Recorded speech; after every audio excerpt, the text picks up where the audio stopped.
I'm available 24/7 to help solve issues. Call me 3 a.m. on a Sunday morning, I don't care. A cross-pollination of Thomas Edison and Tony Stark, Elon Musk. Were you a little naive when you thought I can easily build an electric car and a rocket? I didn't think it would be easy. Like I said, I thought they would probably fail. But you know, like creating a company is almost like having a child. So it's sort of like, how do you say your child should not have food? So once you have the company, you have to feed it and nurse it, and take care of it, even if it ruins you. Yeah.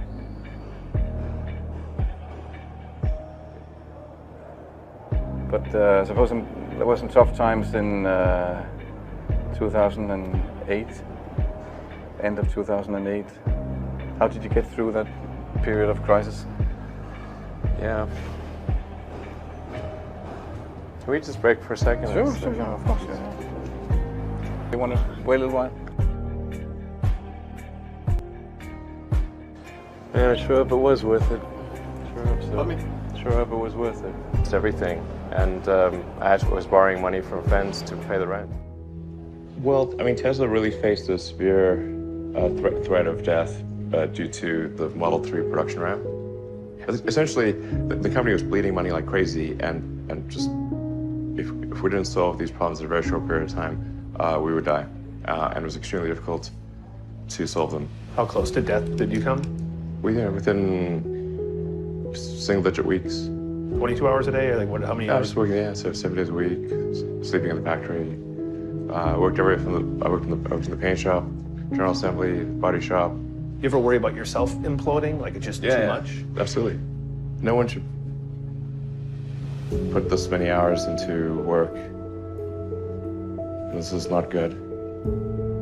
People should not work this hard. They should not do this. It's very painful. Painful in what sense? It hurts my brain and my heart.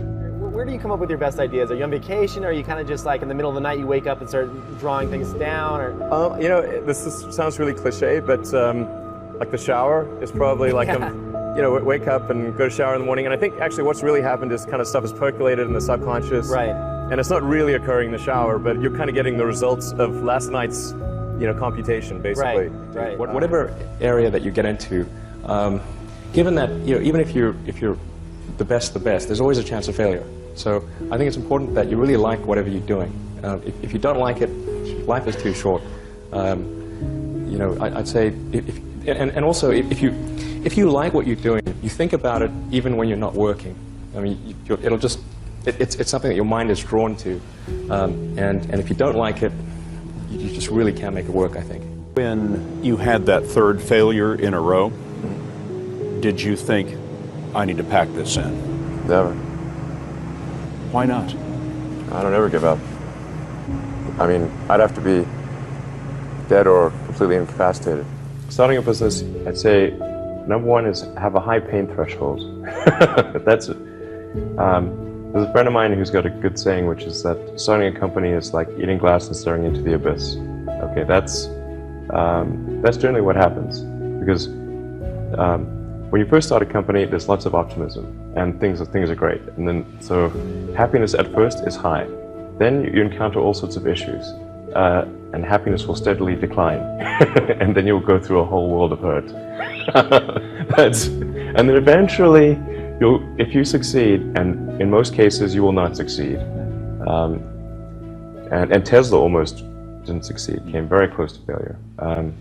Then if you succeed, then after a long time you will finally get back to happiness. I think too is you got to make sure that whatever you're doing is a great product or service. It has to be really great. And I go back to what I was saying earlier, where if you're a new company, I mean, unless it's like some new industry or new market that, if it's an untapped market, or then you have more ability to, the standard is lower for your product or service. But if you're entering anything where there's an existing marketplace against large entrenched competitors, then your product or service needs to be much better than theirs. It can't be a little bit better, because then you put yourself in the shoes of the consumer and they say, why would you buy it as a consumer? You're always going to buy the trusted brand unless there's a big difference. So a lot of times, you know, an entrepreneur will come up with something which is only slightly better. And it can't just be slightly better. It's got to be a lot better. Number 3, I'd say, is constantly seek criticism.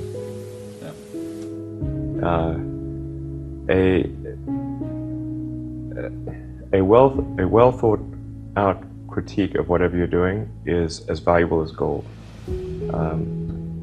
And you should seek that from everyone you can, but particularly your friends. Usually your friends know what's wrong, but they don't want to tell you because they don't want to hurt you.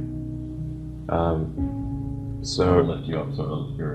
Yeah. So they say, oh, I would encourage my friend, so I'm not going to tell him what I think is wrong with his product. Yeah. It doesn't mean your friends are right, but very often they are right. And you at least want to listen very carefully to what they say. And to everyone, if you're looking for, basically, you should take the approach that you're wrong. You know, that you, the entrepreneur, are wrong. Your goal is to be less wrong.